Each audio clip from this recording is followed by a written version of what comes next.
Buenos días. Buen día. Muy buenos días.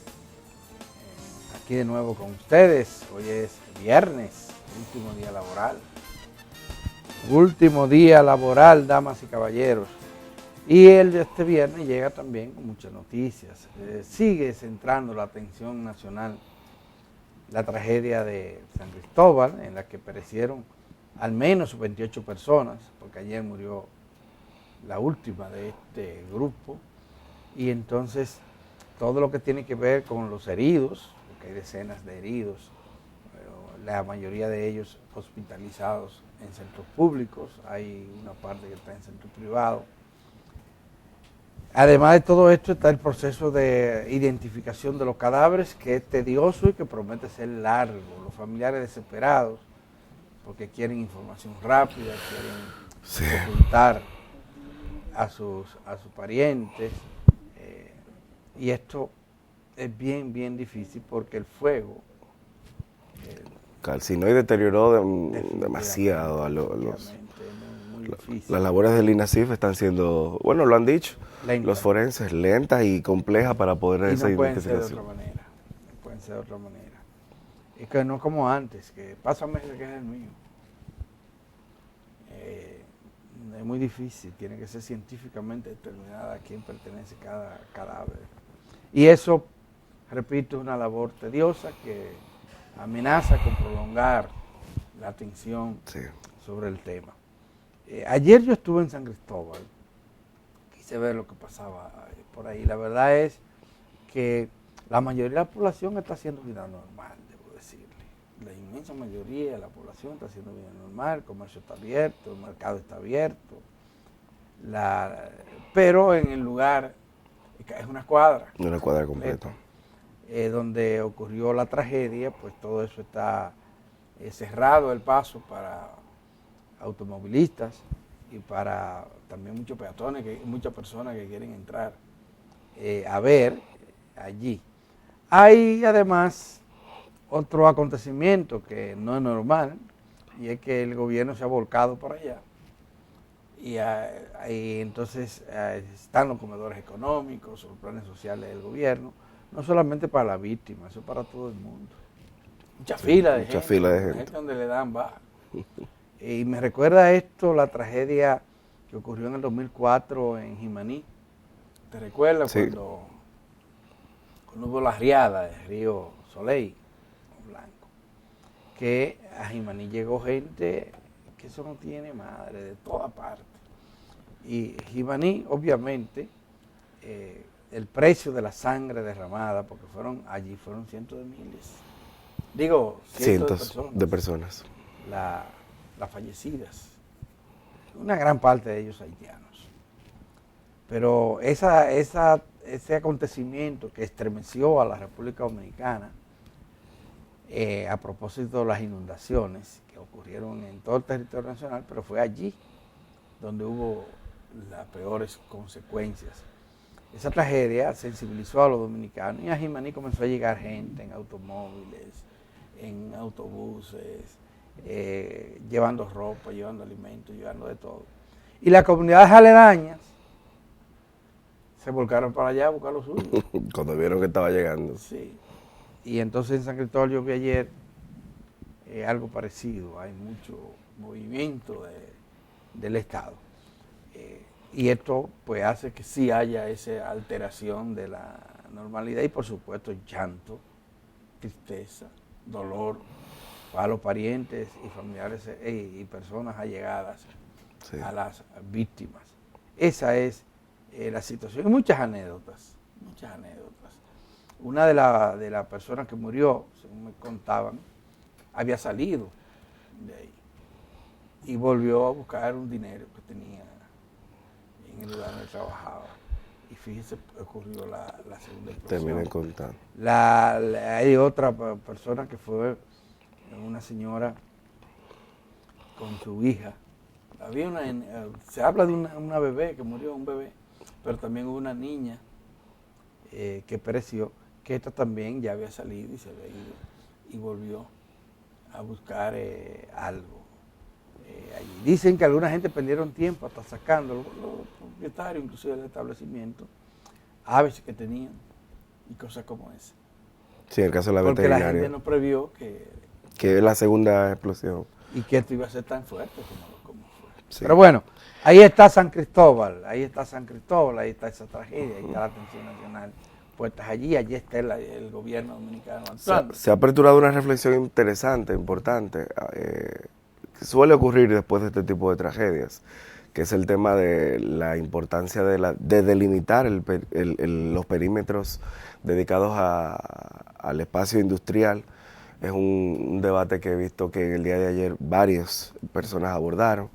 Se recordaron otras tragedias que también hemos tenido, como la de Santiago con la gasolinera, como el caso de Poliplaza en Santo Domingo, y yo creo que es una oportunidad que tienen las autoridades de cara al proceso de reordenamiento territorial que se ha estado haciendo a propósito de la entrada en vigencia de esta ley, de que pueda regularse de alguna manera el establecimiento de estos perímetros para eso. Porque tenemos una bomba de tiempo en cada esquina. Tenemos bombas de gasolina, con centros de expendio de bebidas alcohólicas, con textiles cerca. O sea, hay una distribución territorial que tiene que reorganizarse. Y esta es una buena llamada de atención para esto. Los gobiernos locales, que son los ayuntamientos, tienen todos un área de planeamiento urbano. Pero eso es simbólico, no planean nada. No planean. Lo que hacen es, en el mejor de los casos, cobrar impuestos para quienes construyen en los lugares. No tienen, y ponen a gente también que no tienen una visión amplia de lo que hay que hacer. Eso es muy lamentable, y por tanto se autorizan construcciones en cualquier lugar, excepto cuando un periodista, un medio de comunicación, hace un escándalo y dice, pero ¿cómo es esto? ¿Cómo es posible? Eso por un lado, pero por otro, las ciudades se han ido incrementando, han ido creciendo. De manera desorganizada. De manera desorganizada. Entonces, en una empresa, una industria que se instaló en un lugar solitario en algún momento, hoy está lleno de viviendas a su alrededor, y entonces ahora constituye un problema trasladarla de ahí a un lugar más apropiado. Pero además los pueblos mismos son muy resistentes a los cambios urbanísticos. El propio San Cristóbal, en San Cristóbal se construyó un mercado nuevo para mudar que está ahí, y los mercaderes se resistieron. Los mercaderes se resistieron, protestaron, y bueno, están ahí. Es un edificio añejo que podría derrumbarse también en cualquier momento. Dios libre de un terremoto. Dios libre de un terremoto.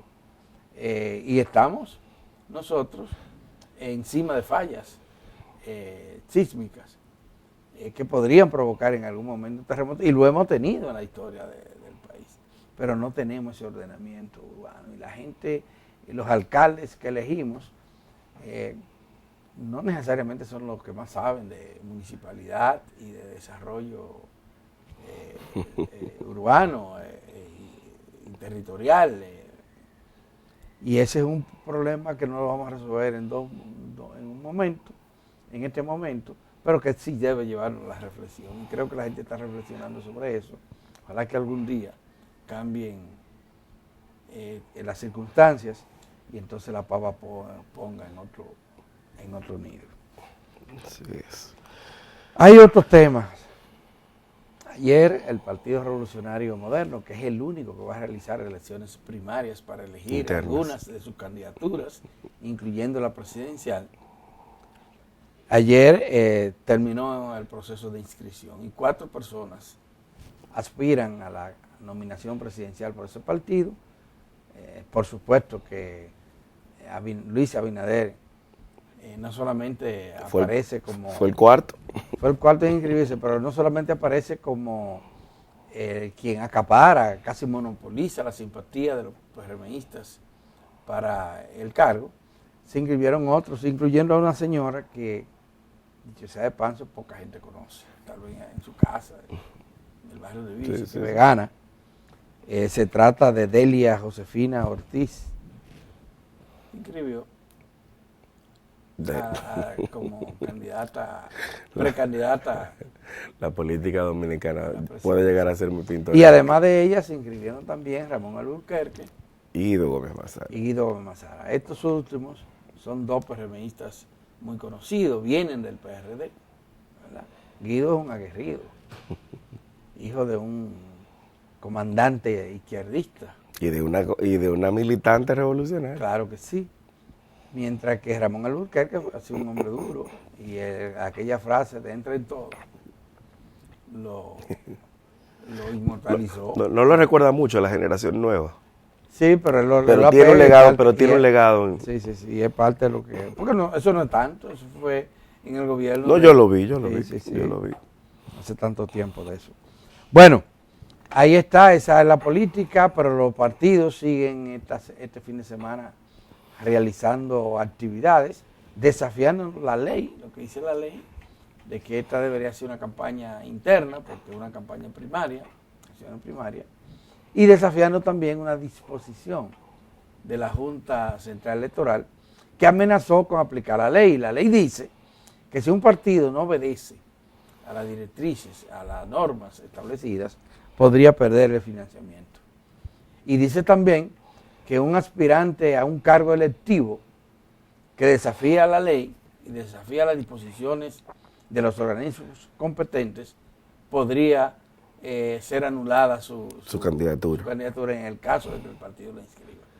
Óiganme esto, pero nada, siguen. El PLD, por ejemplo, tiene una marcha pública. Amplia. Dicen que por reivindicaciones sociales, pero es campaña. La marcha la encabeza el candidato presidencial. Como dijeron que aquella vez era una consulta interna y terminó siendo un proceso de primaria. Esa es la realidad, damas y caballeros, y lo peor que le puede pasar a este país es que a la ampalla nadie le ponga caso. Que cante out y digan que no, que fue 6, y si ponga el 6. ¿Verdad? Que la que fue cuadrangular o fue doble, no sé, pero no se le está poniendo caso a la ampalla. Y entonces el juego se puede convertir en un caos, y entonces los bates sean lo que decidan. Los bates no dándole a la pelota, sino dándole a los cuerpos, a los contrincantes. Eso es lo que puede ocurrir en la sociedad dominicana si nosotros no respetamos mínimamente las normas, y no las queremos respetar ninguna, las más elementales del tránsito, las más elementales de la vida. El ejemplo del destacamento de Guayabal, que se hizo viral en redes sociales porque una directora de un distrito municipal fue arriba a un agente policial. Sí, así es, pero lo vimos hasta un extranjero. ¿Cómo le entró a un agente policial que intentó hacer uso de sus funciones para someterlo a la ley, a lo que dice la ley? Esa es una situación que tenemos ahí. Bueno, ¿hay otros temas? Bueno, la reforma educativa anunciada por el presidente.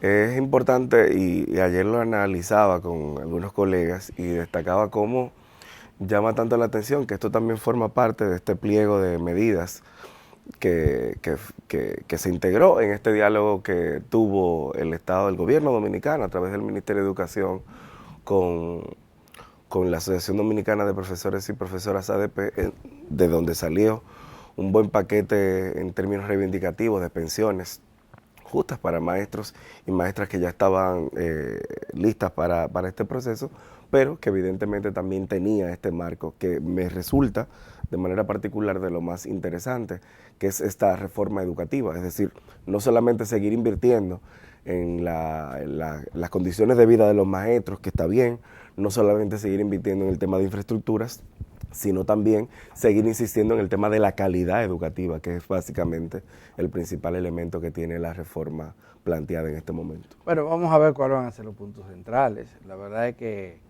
en educación lo que hace más falta que se aplique la ley que se reforme la misma. Es una ley relativamente joven, del año 1998. Y que tardó 10 años, en entrar. En discutirse. Se discutió previamente durante un periodo larguísimo y después para implementarla. Y todavía estamos en ese proceso de implementación. Eso no quiere decir que no sea objeto de reforma y que haya que reformarla. Pero recuérdense que nosotros tenemos también un pacto educativo en vigencia. Que está ahí. Sí. Y el pacto no incluía eso.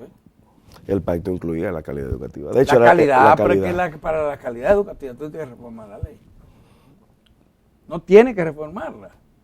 Tiene que reorientar el uso de los recursos, no solamente económicos, sino Primero aplicarla. O sea, eso no es necesario para eso. Simplemente hace falta voluntad política. Claro que esa voluntad política implica enfrentar sectores. Como la ADP, por ejemplo. El sector educativo maneja demasiados recursos. Y hay mucha gente interesada en beneficiarse de esos recursos. Y se ha estado beneficiando durante mucho tiempo. Y hay algunos que dicen, ya yo tengo derecho adquirido. Yo hablé hace poco con una persona que es dueña de un establecimiento de comida que se creó para servirle y bueno, fue descalificada porque la comida que estaba... No tenía la calidad. No tenía la calidad. Bueno, pues ella cree que sí, que tiene que seguir, porque ella hizo una inversión en esa área. Y no importa que tú ofrezcas la mejor comida, la peor comida. Que lo detectan no es las autoridades, eso es en los centros donde se lleva la comida. Porque los directores de centros tienen que firmar. Bueno y válido aceptar lo que le lleva. Imagino el pleito que se arma cuando no hace. Del golpe de brazo en torno a eso. Damas y caballeros, vamos a pausar para pasar a otro segmento de este programa y será el de entrevistas. Y tendríamos en la entrevista en primer plano a César Pérez, quien es sociólogo, articulista, y también en una segunda entrevista vamos a contar con la participación del ingeniero agrónomo Eleuterio Martínez, quien es el presidente de la Academia de Ciencias. Así que buenas entrevistas para el día Un viernes científico, Masud. Así es.